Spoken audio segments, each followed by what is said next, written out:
या तो मैं एक हफ्ते के अंदर मर्डर कर देता अपने को, अब सुसाइड कर लेता अपने को, या इनको मार देता। दो में से एक चीज़ है, एक ऑप्शन जिसमें सक्सेस हो गया वो हो गया। यह है सुरेश कुमार गुप्ता।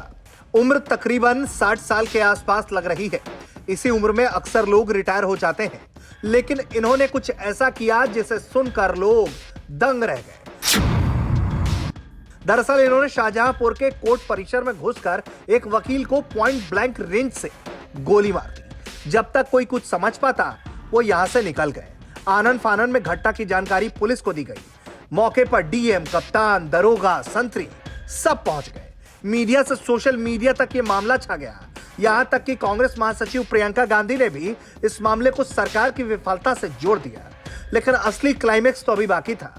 जब आरोपी सुरेश कुमार गुप्ता सामने आए और अपनी कहानी बताई तो सब दंग रह गए। आरोपी सुरेश का कहना है कि वो भी पेशे से एक वकील है और भूपेंद्र सिंह के साथ उनका काफी पुराना विवाद चल रहा था। सुरेश कुमार गुप्ता की माने तो मृतक वकील भूपेंद्र सिंह 2008 से उन्हें कई मुकदमों पर फंसा रखा था।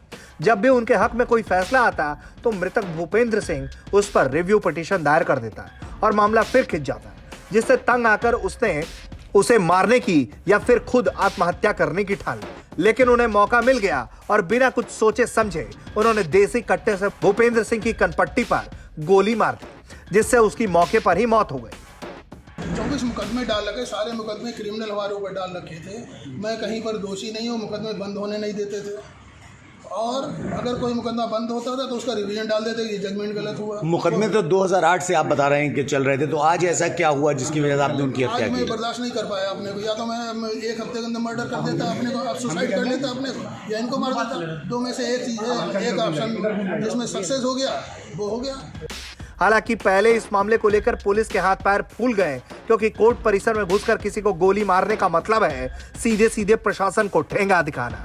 लेकिन जब जांच शुरू हुई तो कहानी परत दर परत खुलती चली गई। ये लगभग 11:45 पे सीजेएम साहिबा द्वारा फ़ोन से मुझे बताया गया। हम और डीएम साहब तहसील दिवस के लिए तिलहन थे, तो ये बताया गया कि एक वकील की बॉडी वहाँ सेकंड फ्लोर पे सीजेएम फर्स्ट का जो कार्यालय होता है जिसमें इनके बाबू बैठते हैं, वहाँ पे पड़ी है और इनको एक गनशॉट वुंड है। तत्काल हम लोगों ने वहाँ से रश किया। उसके पहले ही हमारे जो यहाँ पे वरिष्ठ पुलिस अधिकारी थे, एसपी सिटी साहब, एसपी आरए साहब, एएसपी साहब और थानों की जो फोर्स थी आसपास की, कोतवाली की, सदर बाज़ार की, सब ने रिस्पॉन्ड किया। तत्काल मौके पे गए।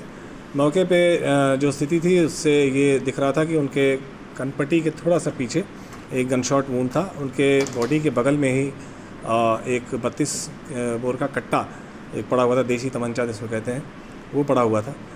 और उनके पैर के नीचे एक फ़ाइल दबी हुई थी। वहाँ जो चश्मदीद थे उन्होंने बताया कि साहब किसी फ़ाइल के बारे में जानकारी करने आए थे और मैं जब तक उसकी जानकारी दे रहा था तब तक गोली चलने की आवाज़ मैंने सुनी। सारे तुरंत फील्ड यूनिट को भी वहाँ बुला लिया गया, जो साइंटिफिक एविडेंसेस हैं वो कलेक्ट की गई। साथ में एक टीम अलग से लगी जो कचहरी परिसर में जो सीसीटीवी कैमरे लगे हैं उनके एनालिसिस के लिए। इससे ये क्लियर हो गया कि 10:08 पे उनकी एंट्री हुई थी गेट नंबर 4 से। इसके बाद 11:36 पे वो सीढ़ियों से चढ़ते हुए दिखाई दिए। इनसे एक वकील, वो भी वकील हैं, सुरेश कुमार गुप्ता, इनसे इनकी पुरानी अदावत सन 2000 से चलनी बताई गई और ये बताया गया कि इनके आपस में कई मुकदमे एक दूसरे के खिलाफ लिखवा रखे हैं और जो मुकदमे अभी पैरवी जिनकी दोनों ही करते हैं अपने अपने मुकदमों की। ये दोनों ही रिसेंटली इन्होंने बार इसमें अपना रजिस्ट्रेशन कराया है। ये जो सुरेश गुप्ता हैं ये 2019 के रजिस्टर्ड हैं और जो मृतक हैं भूपेंद्र सिंह ये 2020 के रजिस्टर्ड हैं। इसके पहले ये सुरेश गुप्ता बैंक में काम करते थे, स्टेट बैंक में, और जो मृतक हैं वो एक कोचिंग चलाते थे और इसी की अदावत थी दोनों में। इनके बिल्डिंग में, सुरेश गुप्ता के बिल्डिंग में इनकी कोचिंग चलती थी। सन 2000 के बाद से लगातार एक दूसरे के खिलाफ इस तरह की मुकदमेबाजी की एक सीक्वेंस चल रहा था, जो परिवाद के रूप में दाखिल होता था कोर्ट में ही और उसकी विवेचना करा लेते थे। इस तरह से ये जब चल रहा था तो आज ये भी तथ्य प्रकाश में आया कि सुरेश गुप्ता भी इसमें एक प्राइम सस्पेक्ट हो सकते हैं। सुरेश गुप्ता की तलाश की गई तो वो कचहरी परिसर में ही वो मिल गए और उनके शर्ट पे एक ब्लड स्टेन मिला और कुछ ब्लैकनिंग भी मिली।